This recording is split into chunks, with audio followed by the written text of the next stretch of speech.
इतनी ज़ोर से चाय आई कि हमें यहाँ ले आई और हम आ गए हैं एक चाय फैक्ट्री में। अब आपको दिखाते हैं अंदर।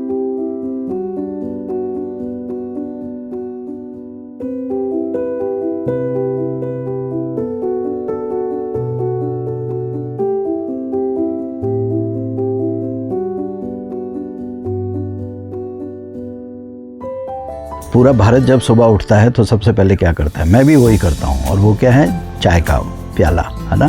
सो मैं तो 2 मग चाय पीता ही पीता हूँ, नहीं तो नींद नहीं खुलती, शरीर नहीं खुलता, बॉडी जो है मसल्स नर्व्स काम नहीं करते। सो जो चीज़ हम इतना कंज्यूम करते हैं, और भारत तो है भी वर्ल्ड का one of the global leaders है इन कंजम्पशन ऑफ टी, और हमारे यहाँ पर जितनी वैरायटीज़ हैं चाय की, है ना, दूध, चाय पत्ती, कटिंग, गोल्डन, मसाला चाय, अदरक वाली चाय, इलायची वाली चाय, दुनिया भर की चाय हैं। 150 प्रकार की तो हमारे यहाँ पर चाय बनती है। वो आती कहाँ से है? वो आती हैं हमारे चाय के बागानों से। बहुत लोगों को ये भी नहीं पता है कि चाय कहाँ से, बहुत लोग कहते हैं वो पेड़ पे उगती है, कोई कहते हैं अंडरग्राउंड उगती है, कोई कहते हैं फ्रूट होता है, कोई कहता है, लेकिन एक्चुअली ऐसा नहीं है। ये इस तरह से बागवान होते हैं। तो कभी मैं आपको डिटेल में इस चीज़ के बारे में बताऊंगा कि किस तरह से टी की प्लांटेशन होती है, इसकी इरिगेशन कैसे होती है, इसको वेल ड्रेन्ड सॉइल चाहिए, स्लोप्स चाहिए होते हैं, एक टेम्परेचर चाहिए होता है, वेदर चाहिए होता है, इसको कांस्टेंट रेनफॉल चाहिए होता है। और सबसे बड़ी बात है कि अगर आपको टी प्लकिंग करना है तो इसकी प्रूनिंग करके इसका साइज़ मेंटेन करना पड़ता है, ऊपर से फिर प्लकिंग होता है। It's a complete science, it's a complete science. मैं अभी जैसे टी गार्डन में आया हूँ तो इतना कुछ सीख कर जा रहा हूँ, इतना कुछ सीख कर जा रहा हूँ यहाँ से। तो and this one is Siliguri में हूँ मैं। सिलीगुड़ी के आउटस्कर्ट्स पे मेफे टी गार्डन्स हैं, चुमटा टी गार्डन्स इसको बोलते हैं, वन ऑफ द ओल्डर्स। 1866 में 1866 में ये इस्टेब्लिश किए गए थे टी गार्डन्स। ये हमारी एक हेरिटेज है ना। ये नहीं कहना चाहिए कि अरे ये तो अंग्रेज़ों का बनाया हुआ है। चाय तो भाई एक आम आदमी भी पीता है, गांव वाला भी पीता है ना। हम लोग बैठ के गरीब से गरीब और अमीर से अमीर आदमी पीता है। भारत की एक पहचान है चाय जो है। तो ये कहना कि अरे ये तो अंग्रेज़ों की चीज़ है, ऐसा नहीं है। ये हमारी हेरिटेज है, ये हमारी हिस्ट्री है, और हमें इसको बहुत प्रेम से इसको रखना चाहिए। एंड टी गार्डन्स अब धीरे धीरे कम होते रहे हैं जैसे जैसे कमर्शलाइजेशन हो रही है। बहुत सारा एनिमल ह्यूमन कॉन्फ्लिक्ट भी सामने आया है, क्योंकि एलिफेंट कॉरिडोर्स होते हैं ये। अभी हम जहाँ पर हैं ये सुकना फॉरेस्ट एरिया है, यहाँ पर बहुत बड़ा मिलिट्री स्टेशन है। सो अभी जो रेंज रोवर में हमको लेकर आए हैं और ड्राइवर साहब हमें बता रहे थे कि वहाँ पर यहाँ बहुत पास में एलिफेंट्स हैं, लेपर्ड्स हैं। लेकिन this is biodiversity, this is the beauty of India, this is the beauty of north east, है ना। So we should very lovingly embrace it, we should lovingly research it, study it, visit it. मैं तो चाहूँगा सबको, मैं आपसे request करता हूँ कि सिर्फ आप लद्दाख की तरफ जाना या हिमाचल की तरफ जाना नहीं, आप प्लीज़ नॉर्थ ईस्ट ज़रूर आइए। Siliguri it is the gateway to the north east, and Siliguri से ही आपका कटशोंग है, आपका कालिम्पोंग है, आपका दार्जिलिंग है, इस साइड पे नेपाल है, इस साइड पे सिक्किम है। यहाँ से 2-3 घंटे बॉर्डर आ जाता है, भूटान का आ जाता है, फिर पूरी की पूरी 7 सिस्टर्स आपकी पूरी नॉर्थ ईस्ट की आ जाती हैं।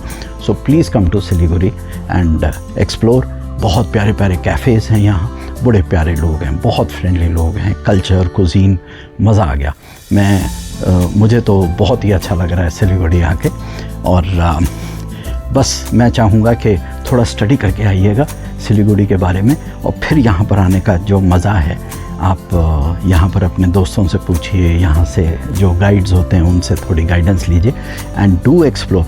सिलीगुड़ी के बाहर आसपास जो है 2-2.5 घंटे 3 घंटे के अंदर कम से कम 1000 जगह हैं घूमने फिरने की। So it is very rich for travellers. Please visit Siliguri.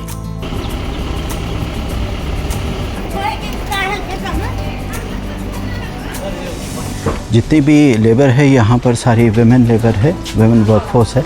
वो पहले जो प्लग करते हैं उसका वेट होता है, उसके हिसाब से उनको पेमेंट्स वगैरह होती हैं, फिर सब यहाँ ला के रखते हैं, ये देखिए।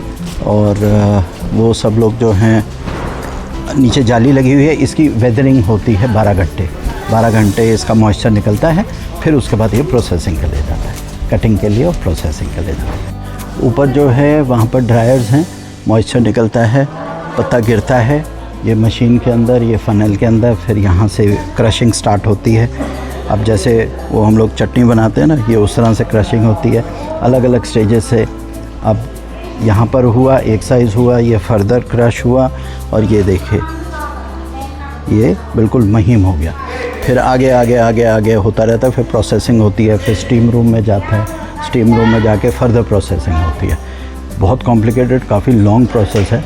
हम लोग तो जब चाय का प्याला पकड़ते हैं तो ये चीज़ें सोच भी नहीं सकते कि इतनी मेहनत गई होगी एक कप चाय बनाने के लिए। ये देखिए वहाँ से पूरा प्रोसेस होते हुए यहाँ तक आता है।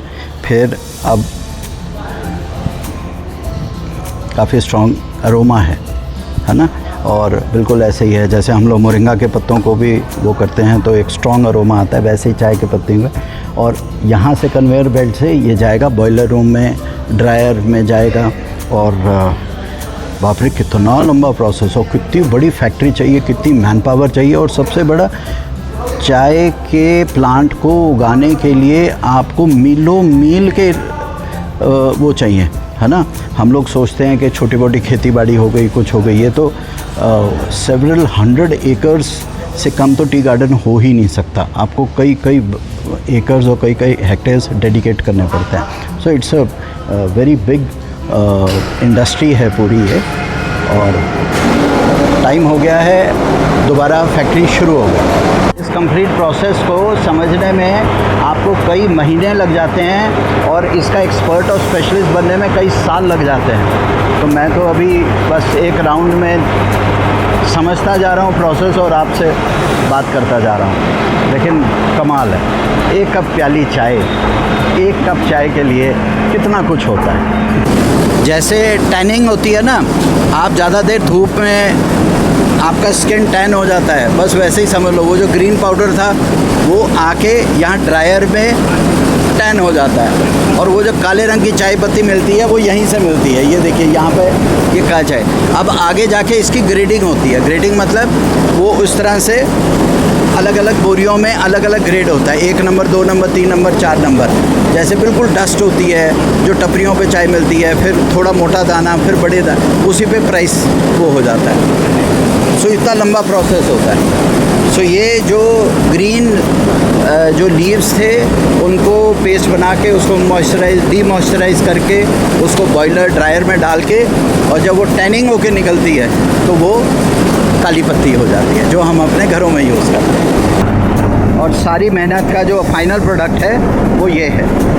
हम इसको CTC चाय बोलते हैं, ब्लैक टी बोलते हैं, वो यही है। मोटा दाना, इससे कम दाना, बिल्कुल महीन दाना, डस्ट भी होता है, टी डस्ट भी होती है, अलग अलग रेट होते हैं।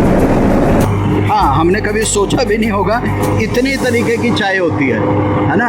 हम लोग कभी कभी सोचते हैं 2 या 3 वैरायटी चाय होगी, पैकेज चाय आती है, लेकिन ये देखिए कितने सारे।